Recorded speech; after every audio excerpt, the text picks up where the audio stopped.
Firma y apretón de manos. El Partido Popular y Ciudadanos rubrican el segundo gobierno de coalición en la historia de la comunidad autónoma. La Junta de Castilla y León estará presidida por Fernández Mañueco, pero a su lado estará Igea, que además ejercerá de portavoz del Ejecutivo. Muy buenas tardes. Es la firma del fin del principio, según palabras de Igea, y un ejemplo, según Fernández Mañueco, de negociación y de transparencia. Leticia Sánchez. Se materializa el acuerdo y ahora toca fijar los nombres porque aparte de ellos dos, poco más se sabe. Sí, Nati, poco más se sabe, ahora toca decidir los nombres, pero solo sabemos que Igea, además de vicepresidente y portavoz, será también consejero de Transparencia y Gobierno Abierto y que ninguno de los partidos vetará los nombres que proponga el otro. No los conoceremos hasta finales de la semana que viene o principios de la siguiente. Como respuesta al PSOE, que habla de inestabilidad, ambos, Mañueco e Igea, dicen que este gobierno es para 4 años.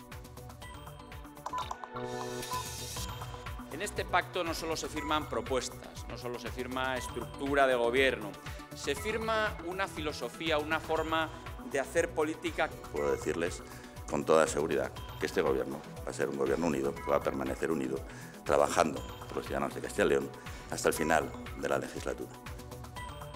Luego volvemos a las Cortes. En España ya hay fecha para el pleno de investidura, será el 22 de julio y el 23 se producirá la primera votación para elegir a Pedro Sánchez. La presidenta del Congreso daba las fechas tras hablar con Sánchez por teléfono. Y es que el presidente del Gobierno sigue en Estrasburgo negociando los cargos del próximo Parlamento Europeo. Reuniones maratonianas e infructuosas a falta de unas horas para la constitución del Parlamento. Y este martes 2 de julio nos deja otra cifra, la del paro. El desempleo bajó en junio. 7.100 ciudadanos de Castilla y León encontraron un puesto de trabajo. Lo más destacado, el récord a la afiliación a la Seguridad Social. Junio nos deja cifras muy positivas y otras que pueden estar anunciando nubarrones. Este es el máximo histórico, pero también el descenso de contratos indefinidos. La Confederación Hidrográfica del Duero ha solicitado medidas excepcionales para Ávila y Salamanca. Pide al Gobierno un decreto para gestionar los recursos hídricos ante el actual episodio de sequía. Hoy también vamos a ver en nuestro informativo los problemas de salud que ya están empezando a provocar los topillos en algunas zonas de la provincia de Palencia. El tiempo está dando mucho que hablar en este arranque de verano. ¿Qué tal, Francisco Cacho? Y no solo por la sequía. Eso es, Nati, buenas tardes. Después de la ola de calor, las grandes protagonistas van a ser las tormentas. Ayer por la tarde cayeron con fuerza en algunos puntos de la comunidad, por ejemplo en Pedrajas, donde se acumularon hasta 25 litros por metro cuadrado en apenas 15 minutos. Esta tarde se volverán a formar algunas nubes de evolución con chubascos y con tormentas ocasionales, sobre todo en el este y el norte de la comunidad. Las temperaturas seguirán en la misma línea que el lunes. Y desde Salamanca nos llega una polémica. Los padres de una niña con necesidades especiales acusan a un campamento de haberles obligado a sacar a su hija para no incomodar a otros padres. Paco Gómez.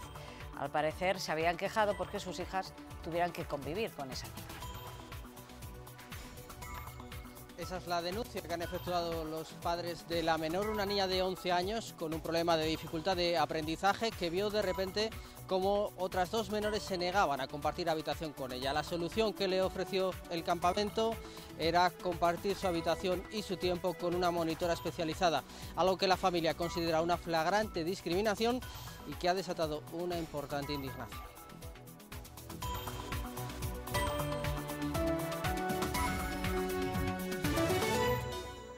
A las 12 del mediodía, en un acto rápido y puntual, Fernández Mañueco y Francisco Igea han puesto la firma a un mes de negociaciones. La primera puesta en escena del que será el segundo gobierno de coalición en Castilla y León se producía esta mañana. Leticia Sánchez, buenas tardes otra vez. Si en algo han coincidido los dos es en la satisfacción por haber conseguido un acuerdo sustentado en el diálogo. Sí, buenas tardes. El diálogo han dicho ambos y las propuestas van a guiar los próximos 4 años. Quieren que este Parlamento sea el eje del Ejecutivo y garantizar la estabilidad. Un gobierno diferente que se propone hacer a Castilla y León más grande y más importante y que los ciudadanos noten el cambio pasados 4 años. Esta firma pone fin a casi un mes de negociaciones no siempre fáciles.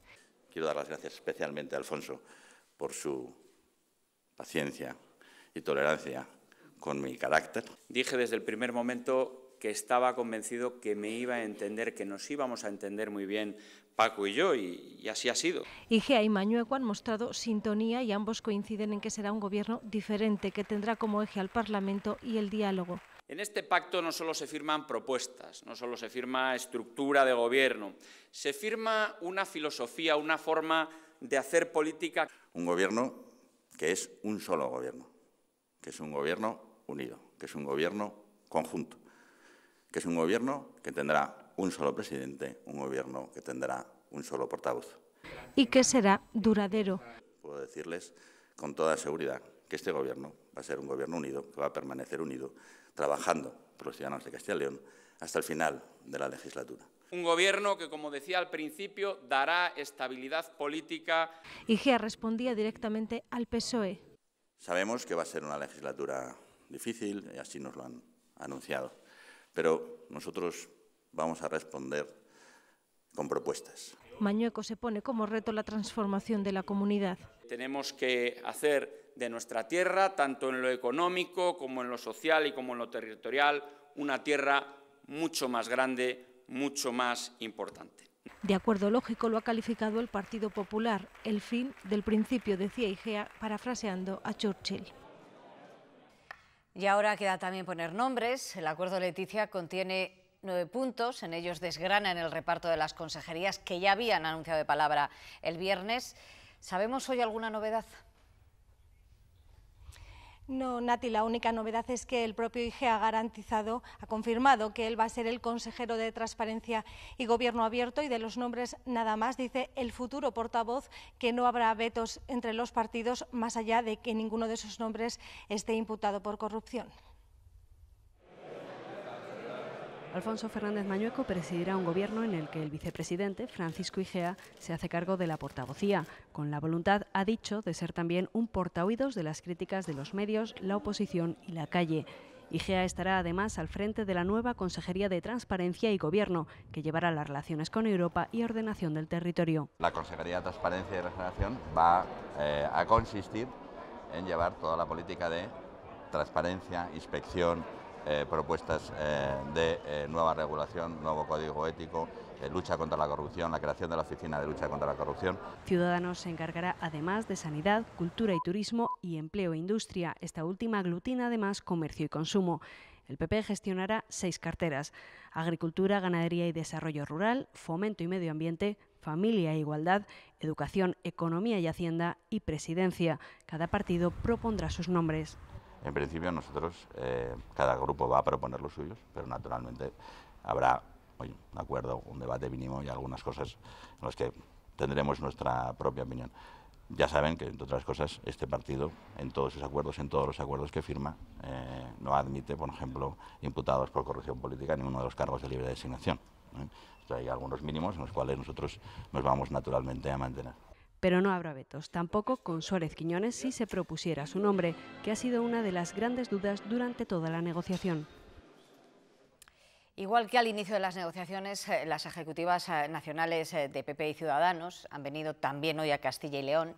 Frente a las acusaciones de que el pacto está tutelado por Madrid, los protagonistas contestan que han venido solo a apoyar a sus candidatos. El Partido Popular de Castilla y León es una referencia, no solo el trabajo a nivel regional, sino también a nivel provincial. Y si hemos venido también es, si se me permite, para participar de este día histórico en el que 2 partidos políticos se ponen de acuerdo para conseguir que Castilla y León avance. 100 medidas que harán de este que se crea estoy convencido, el mejor gobierno que haya tenido nunca Castilla y León. Un gobierno moderado, un gobierno reformista, un gobierno liberal, un gobierno centrado. Y reacciones. El secretario general del Partido Socialista en Castilla y León ha declarado hoy en Gavilanes, en Ávila, su parecer ante ese acuerdo PP-Ciudadanos para gobernar Castilla y León. Una comunidad que, afirma Tudanca, a partir de ahora se va a administrar desde Madrid. Nosotros lo que vamos a seguir es haciendo lo que hemos hecho hasta ahora. Mientras algunos se reparten sillones, mientras algunos hacen retroceder a esta comunidad 40 años, nosotros vamos a seguir trabajando por Castilla y León. Alguien tiene que hacerlo, ya sabemos que ellos no. Ya sabemos que ellos han consolidado un régimen corrupto y ya sabemos que han hecho desaparecer la autonomía de Castilla y León. Cambiamos de institución. Esta mañana en Salamanca ha tomado posesión la Corporación Provincial, una corporación presidida por el popular Javier Iglesias, que lleva en el cargo desde el año 2011. En su investidura, Iglesias ha destacado el importante papel que desempeñan los concejales y los alcaldes de la provincia. También que es tiempo de luchar por y para los salmantinos para poner fin a problemas como la despoblación. Don Francisco Javier Iglesias. Es necesaria la implicación de toda la sociedad y la intervención coordinada de todas las administraciones públicas. El Gobierno de España, la Unión Europea o Comisión Europea y, por supuesto, la Junta de Castilla y León.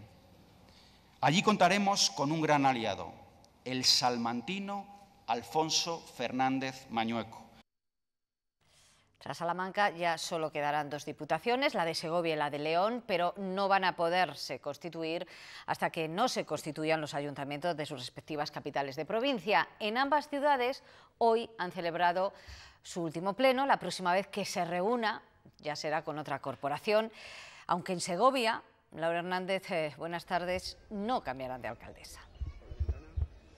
Buenas tardes, pues previsiblemente no. Si llegan a buen puerto las negociaciones entre PSOE, Izquierda Unida y Podemos, Clara Luquero volverá a ser investida como alcaldesa de Segovia. A 72 horas del pleno de formación de esta nueva corporación, Luquero ha reconocido que el PSOE está realizando un esfuerzo importante para llegar a un acuerdo con los 2 ediles de Izquierda Unida y el edil de Podemos para garantizar un gobierno estable de mayoría de izquierdas. En este sentido, Luquero ha señalado además que este acuerdo contemplará la cesión de alguna concejalía, previsiblemente a Izquierda Unida. Espero que antes de que se constituya el nuevo ayuntamiento y tomemos posesión los miembros de la nueva corporación ya tengamos resuelto la cuestión de los acuerdos, de los pactos y tengamos una hoja de ruta muy clara para los próximos 4 años para que Segovia siga avanzando hacia el futuro con paso firme. En León también se ha celebrado hoy el último pleno extraordinario de este mandato, un mero trámite para aprobar las actas de la sesión anterior, pero que ha servido a Antonio Silván para despedirse de todos los concejales. Ha agradecido a la corporación al completo el trabajo realizado durante estos 4 años. El viernes tomará el relevo el socialista José Antonio Díez, que ha prometido trabajar con todos los grupos políticos. Silván le ha pedido que no abandone los proyectos en marcha.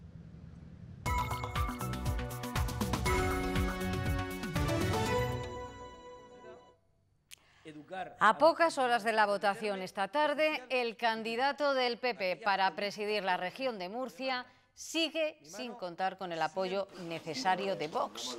Se niega a hacerlo hasta que la otra parte implicada, Ciudadanos, negocie también con ellos. Y mientras en la Comunidad de Madrid tampoco hay avances y el pacto PP-Ciudadanos continúa en el aire, pues la formación naranja también rechaza aquí hablar con Vox. Entonces nosotros, para apoyar a la señora... Y también en Navarra sigue sin aclararse quién dirigirá el gobierno de la comunidad. Hoy de nuevo PP, Ciudadanos y Unión del Pueblo Navarro le han pedido a Pedro Sánchez que no permita un ejecutivo socialista apoyado por Bildu.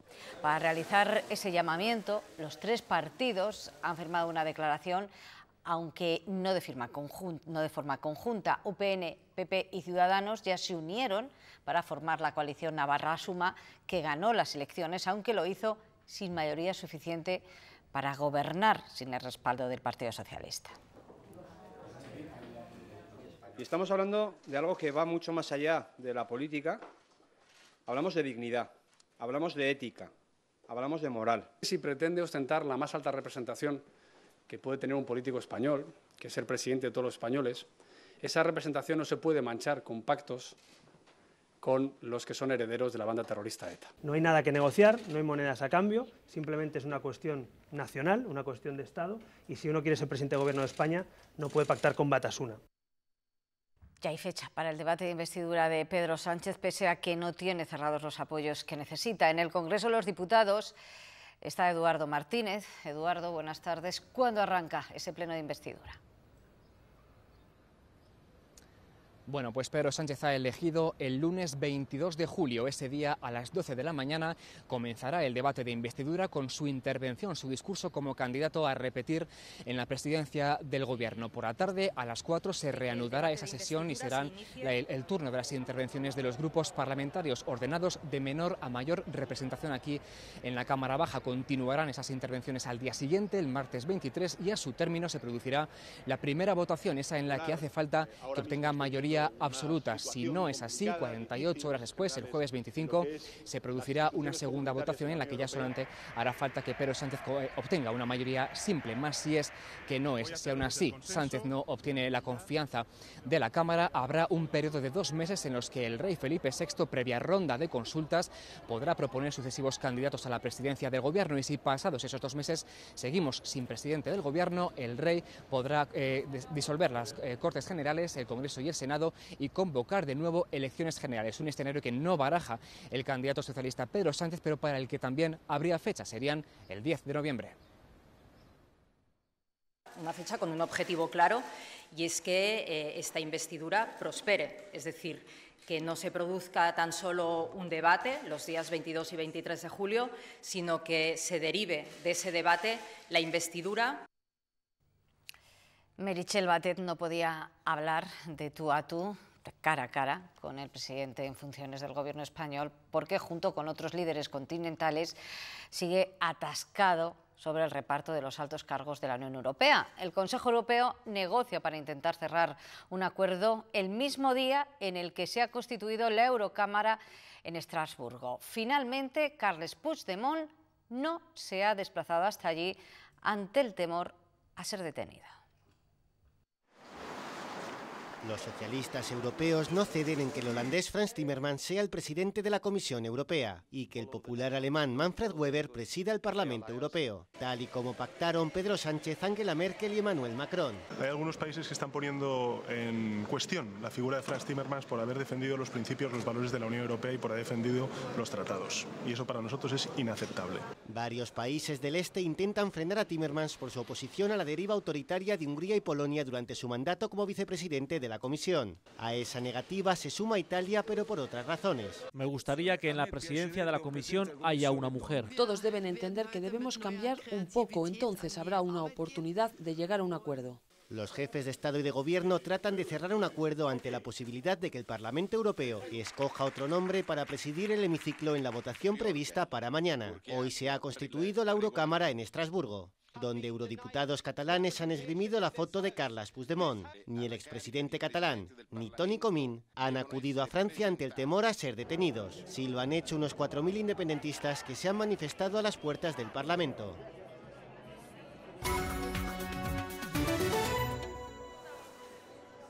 Nunca antes ha habido tantos trabajadores cotizando a la Seguridad Social en España. Con los 75.000 sumados en junio se superan los 19,5 millones. En Castilla y León aumenta en 7.700 cotizantes, la quinta mayor aportación autonómica, y recupera niveles de 2010. Sí, va mejorando la cosa, no como antes. Que realmente quiere buscar trabajo sí que lo encuentra. Y si no, te reinventas. 20 años que llevo trabajando, es la primera vez que vengo al paro, así que creo que sí, que no es tan difícil. Estaba haciendo una beca, al final no me han contratado, entonces yo espero que se mueva bastante. La reducción del paro es la menor desde 2009 y deja el registro a las puertas de bajar de los 3 millones de desempleados. Castilla y León, que vuelve a cifras de hace 10 años, es la segunda comunidad con mayor descenso, que se produce en todos los sectores. Soy una profesora interina, que entonces se me ha acabado el contrato. Trabajamos en un colegio, pues acaba con el colegio. empecé a hacer un curso por medio del INEM y ahora me salió un trabajo de 2 horas a la semana, al día. La segunda vez pues porque tengo contratos temporales. Acabé mis estudios el año pasado y no encuentro un trabajo permanente. La contratación indefinida encadena ya 5 meses de descensos. En la primera mitad de este año se han firmado 60.000 contratos menos de este tipo que en la de 2018. En esta comparación solo hay 6 comunidades que los aumentan y Castilla y León es la segunda tras Madrid. El dato del paro del mes pasado es positivo, los agentes sociales lo reconocen, pero también hablan de una cierta desaceleración y de algo que no ha cambiado en los últimos meses: la precariedad laboral. Junio ha sido para el Gobierno regional un mes positivo para la búsqueda de trabajo. La tendencia se está manteniendo, estamos creando empleo, el empleo cada vez es de mayor calidad y eso sin duda alguna pues yo creo que lo tenemos que poner de manifiesto. Más de 7.000 contratos firmados, en este caso en este último mes. Los sindicatos hablan de ralentización. El crecimiento es verdad que no es menor de lo esperado, hay una desaceleración en la creación de empleo, pero no es un reflejo del crecimiento económico. Es necesario que una patronal del sector servicios, una patronal del tercer sector, claramente tenga que anclar plantilla y sobre todo en la subida de salarios. La patronal apuesta por seguir trabajando en la misma línea para que las empresas no dejen de invertir y contratar. Los empresarios muchas veces lo que queremos es estabilidad, conocer bien las reglas del juego y saber un poco cuáles van a ser las políticas públicas para los próximos años. En lo que llevamos de año, Castilla y León ha perdido 278 autónomos.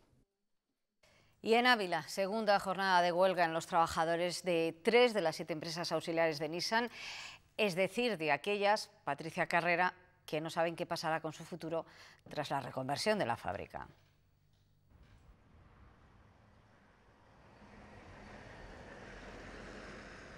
Buenas tardes. Son los 25 trabajadores de las empresas auxiliares de Nissan ligadas a la limpieza y el mantenimiento y que esta mañana se han concentrado a las puertas de la factoría.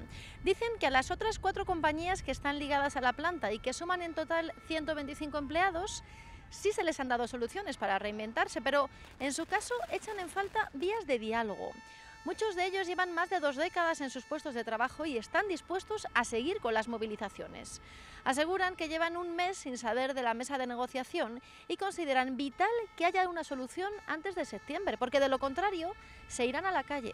Principalmente tiene que abrirse una vía de comunicación, tanto con Nissan como con los responsables de las empresas. Y a partir de que se abra esa vía de comunicación, la situación sería, primero, asegurar por parte de Nissan que esta actividad continúa, y una vez que se asegurase que esta actividad continúa de limpieza, de mantenimiento y de fabricación de piezas, de útiles para las piezas, que también la empresa Antenas, una vez que se abra esa vía, ver qué medidas se pueden poner para amortiguarla. Ya ha pasado un año de los vaivenes legales de las gasolineras automáticas en Castilla y León, un sector en expansión y que en apenas 2 años ha crecido un 4% en el territorio nacional. En nuestra región, la patronal también se muestra optimista.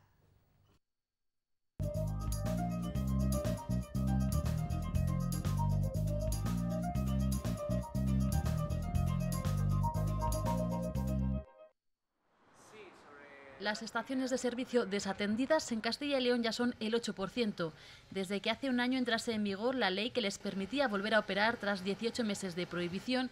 Se han abierto una decena de gasolineras automáticas, suman 68.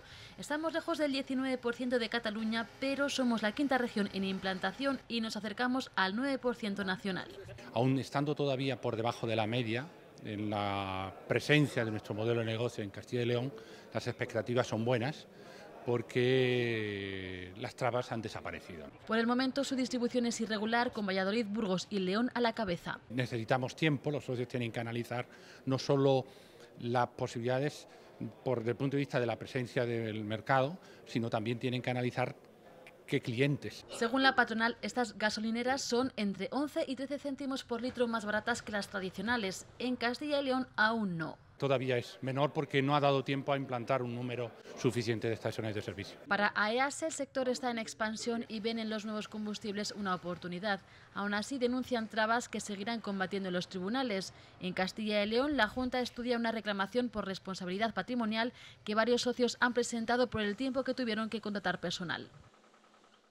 El propietario del restaurante El Capricho de Jiménez de Jamuz ha sido absuelto del delito contra la salud pública. La resolución judicial pone fin a un litigio de 2 años tras ser acusado de adulterar el producto y falsificar los certificados. La sentencia asegura que las pruebas no acreditan que hubiera ningún efecto nocivo para la salud.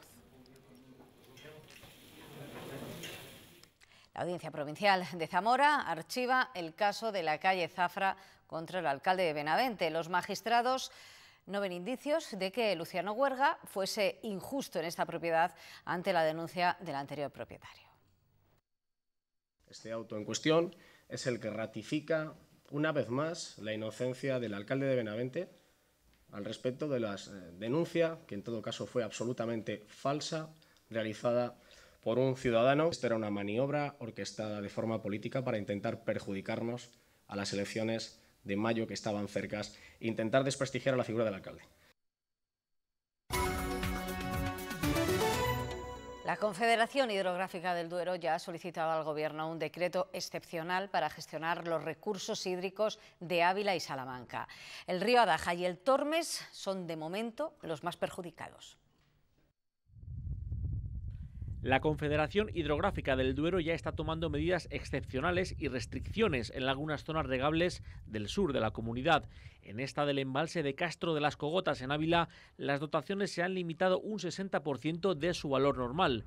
El pantano está al 32% de las reservas. ¿Qué ocurre con estas zonas que tenemos en color rojo? Esto es el Alto Tormes, que está en la provincia de Ávila, aguas arriba del embalse de Santa Teresa. Este es el Adaja, alrededor de Ávila. Estos dos sistemas están en emergencia, porque no tienen reservas suficientes. Confederación tiene que dar prioridad al abastecimiento humano. También en el río Cega, en Valladolid, habrá restricciones para los regantes próximamente y se harán gracias al Real Decreto que la CHD ha solicitado al Ministerio de Transición Ecológica. Este Real Decreto precisamente te ampara que puedas tomar medidas más drásticas de limitaciones, de restricciones, de suspensión de concesiones existentes para hacer una gestión mejor y asegurar abastecimientos y caudales ambientales. Aquí en azul vemos los sistemas que atienden a la normalidad, los que se salvan de la sequía, la zona del Esla en León, el Arlanza en Burgos, el Alto Duero en Soria y el Riaza Duratón en Segovia. Frente a esa imagen, otra totalmente distinta, la que se registraba ayer en un pueblo de Valladolid.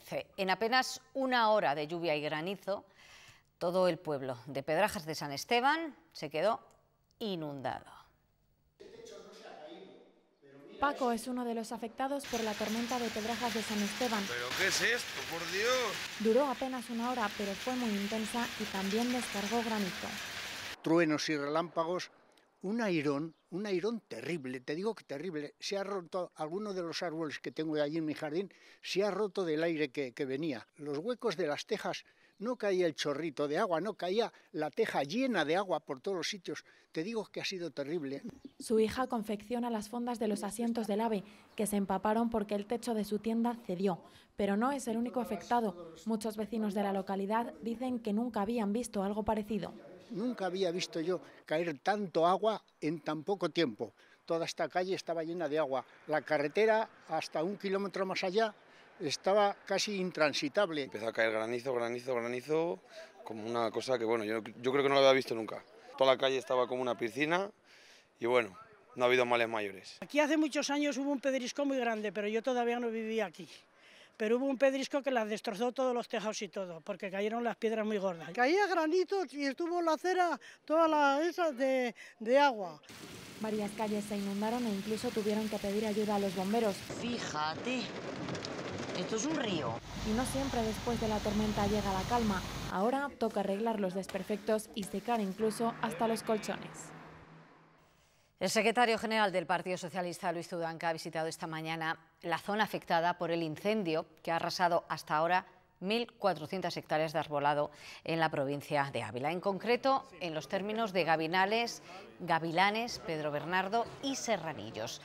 El incendio permanece activo desde el viernes, aunque está controlado y en nivel 0. Tudanca ha aprovechado para criticar la gestión de la Junta en materia de prevención y extinción de incendios.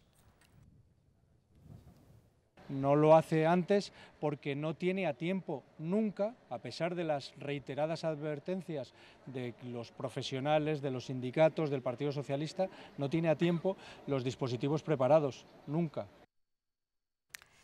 Confirmado en la Tierra de Campos, en Palencia, el primer caso de tularemia del año. Los agricultores auguran un brote como el del año 2007 si las administraciones competentes no toman cartas en el asunto. Desde las organizaciones agrarias dicen que a falta de analíticas definitivas, en Palencia ya hay muchas personas que están padeciendo síntomas. El de los topillos ha dejado de ser un problema agrario para ser también un problema sanitario. Primer caso de tularemia confirmado en Tierra de Campos, en Palencia, en Fuentes de Nava. Le han hecho los análisis oportunos y ya se sabe que está infectado de ello. Hay más gente que ya nos ha dicho que tiene síntomas. Así comenzó el brote en el año 2007. Entonces, y fruto de una plaga de importantes dimensiones, resultaron infectadas decenas de personas en Castilla y León. Incluso la Junta de Castilla y León editó este folleto informativo. Se transmite por la inhalación de polvo. Entonces, que una persona que puede estar paseando por el campo, andando en bici, corriendo, haciendo lo que sea, simplemente por inhalar el polvo que pueda llevar un poco una bacteria de haber dado un golpe a un topillo, alguna cosa de estas, pues podría transmitírselo perfectamente a cualquier persona de la sociedad, no solo a un agricultor. Contagios que pueden llegar también por el consumo de determinados animales. Las liebres ya está estudiado, que hubo un brote en 1997, ha habido un brote por cangrejos en Cuenca. Desde las organizaciones agrarias auguran muchos problemas durante el verano y piden a la Junta que actúe. Y ahora mismo está haciendo dejación de funciones total. No se está haciendo nada y esos topillos circulan por esos sitios y ahora ya, pues lógicamente, están infestando los campos de toda la comarca de Campos de Palencia. Un laboreo más profundo y la quema controlada de rastrojos siguen siendo sus exigencias para acabar con el problema. 7 personas murieron ahogadas este mes de junio en Castilla y León y ya van 10 en lo que llevamos de año. Este dato rompe con la tendencia a la baja de los últimos informes y sitúa a la comunidad como la segunda región con más ahogamientos en junio, solo por detrás de Andalucía, donde el mes pasado murieron 8 personas. En España ya son 135 los ahogados desde que empezó 2019. La Policía Nacional ha desarticulado el reino de Castilla y León de la banda Latin King. En 13 registros han intervenido símbolos, ropas y armas principalmente. 12 personas han sido detenidas en Madrid, en Burgos, en Aranda y en Valladolid. En su mayoría eran jóvenes ecuatorianos, peruanos y colombianos sometidos a un estricto código de conducta. Todos los detenidos han pasado a disposición judicial en Burgos.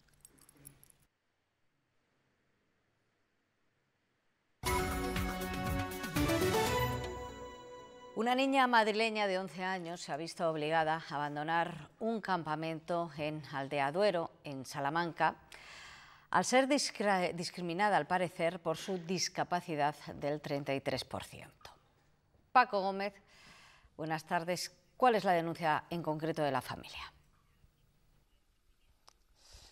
Buenas tardes. Pues los familiares señalan que esa discapacidad del 33% en realidad se debe únicamente a una cierta dificultad en el aprendizaje, una circunstancia que comunicaron a la empresa de este campamento de inmersión lingüística en inglés en el momento de la inscripción. Entonces les dijeron que no habría ningún tipo de problema, pero sí surgió el conflicto cuando las dos niñas que tenían que compartir habitación con la menor se negaron a hacerlo, obligando a que la niña fuera trasladada a la habitación de una monitora. Al día siguiente el campamento comunicó a la familia que así sería en lo sucesivo. La niña lógicamente quería estar en este campamento para compartir espacio con otros niños y niñas y no aceptaba esa situación. Desde Plena Inclusión, una de las entidades más representativas en el ámbito de la discapacidad, se habla de abierta discriminación, incluso pone a disposición de la familia sus servicios jurídicos. El hecho de que a una niña se le imponga determinadas medidas diferentes a las de sus compañeras en un campamento, pues evidentemente no puede ser aceptado cuando se produce únicamente por razón de su discapacidad. De manera puntual se suceden estos casos de discriminación y de vulneración de derechos que hay que denunciar, que hay que sacarles a la luz, que se tiene que visibilizar y que los padres tienen que saber que ante estas situaciones no están solos. ¿Y la empresa qué dice? Pues este campamento de Pueblo Inglés para niños, Pueblo Inglés Kids, que organiza la empresa Diverbo, asegura, hoy lo ha hecho a través de un comunicado, que no expulsó a la niña, que fueron sus padres los que tomaron esta decisión, una vez que les comunicaron las circunstancias. Para esta empresa, ofrecerle la atención especializada de una monitora no es discriminación, sino adaptarse a las necesidades generadas por esta menor en concreto. En todo caso, el comunicado, que ha encendido una oleada de críticas importante en las redes sociales, sí reconoce que se puede haber cometido algún tipo de error en el procedimiento, y la empresa se abre a analizarlo con calma con los monitores responsables y también con los padres y madres de los niños que actualmente participan en esta iniciativa.